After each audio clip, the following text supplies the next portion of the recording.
جی بیٹا، تو نیکسٹ آپ کا پوائنٹ ہے چیک.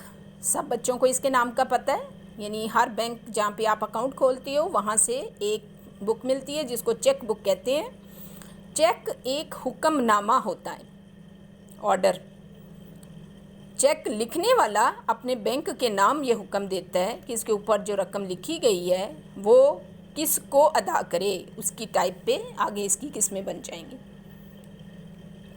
ضروری کیا بات ہے کہ چیک جاری کرنے والے کے اکاؤنٹ میں رقم موجود ہو اور چیک پر تمام اندراج صحیح ہوں. جن لوگوں کے گھروں میں چیک بکس ہیں وہ ضرور اس کو ایک نظر دیکھیں. اس کے اوپر جو تحریر ہے اس سے اس کی قسمیں پتہ چل جائیں گی. پہلا ہوتا ہے حامل چیک، بیرر. جس کے ہاتھ میں ہے وہ اس چیک کی رقم بینک سے نکلوا لے گا. یہ اس کی شکل بنی ہوئی ہے، بک سے دھیان سے دیکھیے گا. اس کے اوپر یہاں پہ نام لکھا ہوا ہے. نارملی بیرر چیک پہ نام نہیں ہوتا، خالی ہوتا ہے پے سیلف کر کے. ٹھیک ہے، کیونکہ نام آ جائے گا تو ضروری چیک کرنا ہے کہ وہ وہی ہے. لیکن یہ جو لفظ ہے بیرر، یہ اس طرح ہوتا ہے. اس کا مطلب ہے جو بھی اس چیک کو لائے گا اس کو یہ رقم ادا کر دی جائے گی، اس کے سائن ویریفائی کر لیے جائیں گے. حکمی چیک. حکم تو یہ بھی تھا، اس میں باقاعدہ سے نام جب لکھا جائے گا یہ تو بیرر کو کاٹ دیا جائے گا. اب اسپیشلی یہ شرط ہو گئی کہ اسی شخص کو پیسے دینے ہیں. تو اس شخص کی شناخت کیسے ہوگی؟ اس کے آئی ڈی کارڈ سے اس کو چیک کیا جائے گا کہ کیا یہی وہ شخص ہے جس کے نام چیک لکھا گیا ہے. تیسرا ہے نشان زدہ، کراس چیک کہتے ہیں اس کو. اس کے اوپر لیفٹ سائڈ پہ 2 لائنیں لگا دی جاتی ہیں، اس کو کراس کہتے ہیں. اس کے اندر کچھ لکھیں یا نہ لکھیں، دونوں صورتوں میں وہ کراس چیک ہے.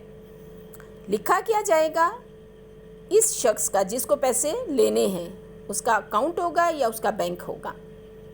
ٹھیک ہے، بیرر کاٹ دیا جائے گا. اور اس شخص کے لیے اب شرط یہ ہے کہ کیونکہ یہ کراس ہو گیا ہے تو پیسے اس کے اکاؤنٹ میں جمع ہوں گے. اس کو پیسے ابھی فوراً نہیں ملیں گے، اس چیک کے اوپر اس کو رقم نہیں ملے گی. یہ رقم اس کے اکاؤنٹ میں جمع ہو جائے گی اور وہ اپنے اکاؤنٹ کی چیک بک سے اپنے نام کا سیلف کر کے چیک کاٹے گا اور رقم وصول کرے گا. تو اس کو یہ سب سے محفوظ ترین چیک ہے. گم ہو جائے تو اس کا کوئی خطرہ نہیں ہے. پہلے والے دونوں چیک جو ہیں اس میں سب سے زیادہ خطرناک پہلا چیک ہے اور دوسرا بھی کوئی بہت زیادہ جسٹیفائی نہیں ہوتا. پھر آ گیا سفری چیک. آپ نے کسی لمبے سفر پہ جانا ہے تو آپ زیادہ سی رقم بیگ میں رکھ کے نہیں لے جا سکتے، تو آپ اپنے بینک سے مطالبہ کرتے ہیں کہ وہ آپ کی رقم کے چھوٹے چھوٹے چیک بنا دے، جو وہ جہاں جس وقت جس جگہ بھی جائے گا وہاں جا کے وہ کسی بھی بینک سے ان کو کیش کرا لے گا. 5ویں ٹائپ اس کی تھی چیک کے بعد بینک ڈرافٹ. یہ رقم کو ایک جگہ سے دوسری، بڑی رقم کو ایک جگہ سے دوسری جگہ منتقل کرنے کے لیے عام طور پہ لوگ استعمال کرتے ہیں. چھوٹی رقم بھی 1000-2000 بھی اس کے تھرو چلا جاتا ہے، لیکن ظاہر ہے بینکوں کے تھرو جانا ہے تو پھر بڑی رقم کا ہی سوال آئے گا. آخری آلات اعتبار میں جو لفظ آتا ہے وہ ہے کفالتیں یا بانڈز. آپ نے انعامی بانڈز کا لفظ عام طور پہ سنا ہوا ہے، یہ وہی چیز ہے. کفالتیں وہ تحریر ہے جو حکومت ڈائریکٹ اپنی طرف سے جاری کرتی ہے اور بانڈز کوئی بھی ادارہ جاری کر سکتا ہے. ان کے اوپر مروجہ شرح سود ہوتی ہے. خریدنے والا اگر 100 روپے کا بانڈ خرید رہا ہے تو اس کے اوپر اس کو مروجہ شرح سود بھی ملے گی اگر وہ بانڈ اسی کا ہے تو، یعنی اس کے پاس رہے گا.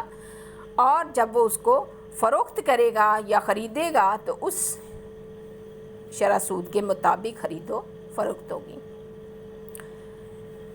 آلات اعتبار کی دوسری قسم میں جدید آلات آ جاتے ہیں جو کہ آج کل بہت زیادہ استعمال ہوتے ہیں. آپ سب دیکھتے سنتے ہوں گے. کریڈٹ کارڈ، اس کو زرِ پلاسٹک کہتے ہیں. جس کے جیب میں اپنے اکاؤنٹ کا کریڈٹ کارڈ موجود ہے اس کے لیے خریداری کرنا آج کے دور میں خرید و فروخت باقی کام لین دین کوئی بڑا مسئلہ نہیں ہے. لیکن اس کی شرط یہ ہے کہ اس شخص کا کہیں کسی بینک میں اکاؤنٹ موجود ہو اور اس پر بینک اعتبار بھی کرتا ہو کہ اس کا لین دین بینک کے ساتھ بالکل کلیئر ہو۔ تو یہ کارڈ پلاسٹک کا بنا ہوا چھوٹا سا ایک کارڈ ہے جس کے اوپر میگنیٹک سٹرپ ہوتی ہے، جس کے تھرو یہ بینکوں میں، اے ٹی ایم میں یا عام دکانوں پہ استعمال ہو جاتا ہے۔ اے ٹی ایم کارڈ نہیں ہے، کریڈٹ کارڈ ہے، ٹھیک ہے۔ تو عام دکانوں پہ مشین ہوتی ہے کریڈٹ کارڈ کی، اے ٹی ایم کی، وہاں پہ تو ڈیبٹ دونوں چلتے ہیں۔ تو اس کے لیے خریداری کے وقت کیش دینا پھر ضروری نہیں ہے۔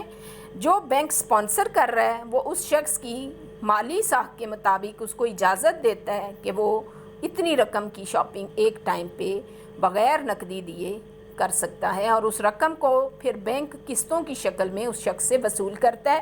وہ شخص چاہے تو کچھ عرصے میں پوری رقم بھی ادا کر سکتا ہے اور چاہے تو قسطوں میں ادا کرتا رہے۔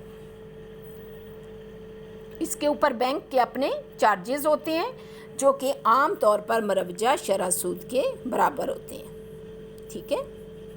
اگر تو ٹائم پہ پوری رقم دے دیں تو کوئی فیس نہیں ہوتی، لیکن ٹائم گزر جانے پہ وہ سود ادا کرنا پڑتا ہے، جس کو فیس کا نام دیا جاتا ہے۔ دوسرا آ گیا A T M card. Credit card اور اے ٹی ایم میں فرق یہ ہے، یہ بھی اسی طرح سے ہے، ذرے پلاسٹک کی ہے یہ بھی۔ کریڈٹ کارڈ کے لیے اگر آپ کا بینک آپ کو 50,000 کی اجازت دے رہا ہے تو ضروری نہیں کہ یہ رقم آپ کے اکاؤنٹ میں موجود ہو، لیکن اے ٹی ایم کارڈ کی شرط یہ ہے کہ جتنے پیسے آپ اس کارڈ کے تھرو استعمال کرنا چاہ رہے ہیں وہ پیسے آپ کے اکاؤنٹ میں ہونا ضروری ہیں۔ آپ کیش نکلواؤ، شاپنگ کرو یا کہیں بھی لین دین کرو تو آپ اتنی ہی حد تک کر سکتے ہو جتنے آپ کے اکاؤنٹ میں پیسے موجود ہیں۔ یہ اکاؤنٹ کی سروسز ہیں اور یہ آپ کو لین دین کی آسانی کرنے کے لیے دیا جاتا ہے۔ آن لائن بینکنگ ہے، یہ بھی سب بچوں کو پتہ ہے۔ آن لائن سسٹم انٹروڈیوس ہو چکے ہیں، ان کے ذریعے گھر بیٹھے ہر قسم کا جدید کمپیوٹر ٹیکنالوجی کے ذریعے لین دین بھی ہوتا ہے، فیسیں بھی ادا ہو جاتی ہیں، قرضے بھی ادا ہو جاتے ہیں، گورنمنٹ کی تمام ادائیگیاں اور وصولیاں بھی آن لائن بینکنگ سے ہو جاتی ہیں۔ اس کی فائدے اور 4 نمبر پہ ایم ٹی۔ آپ کو ان تمام باتوں کی فوراً سمجھ نہیں آنی، آپ صرف ان کو یاد کر لیں۔ میل ٹرانسفر، میل والا، میل جو میل کرتے ہیں، جو جی میل میں میل آپ کا استعمال ہوتا ہے، یہ دیکھیں ٹرانسفر، یہ بھی آن لائن بینکنگ کا ایک ذریعہ ہے۔ اس کے کوئی خاص آلہ نہیں ہوتا، متعلقہ بینک میں جا کے کچھ فارم ہے، ایم ٹی کہتے ہیں اس کو، جو فارم فل کر کے ایک بینک سے ایک جگہ سے دوسری جگہ، ایک شخص سے دوسرے شخص کو روپیہ منتقل کیا جاتا ہے۔ اسی کا ایک اور آگے ٹرانسفر کا طریقہ ہے، وہ میل ٹرانسفر ہے، یہ ٹیلی گرافک ٹرانسفر ہے، ٹھیک ہے۔ یہ بھی اسی طریقے سے اس میں ڈرافٹ کے طریقے آ جاتے ہیں، ٹی ٹی ہے، ایم ٹی ہے، یہ سب ایک دوسرے سے جڑے ہوئے ہیں۔ جدید ٹیکنالوجی کے مطابق ہر بینک اپنی اپنی سہولت کے مطابق ان تمام ڈیوائسز کو استعمال کرتا ہے۔ سو آپ ان کے جسٹ نام جو ہیں وہ اور ان کے میننگ یاد کریں گے، ٹھیک ہے۔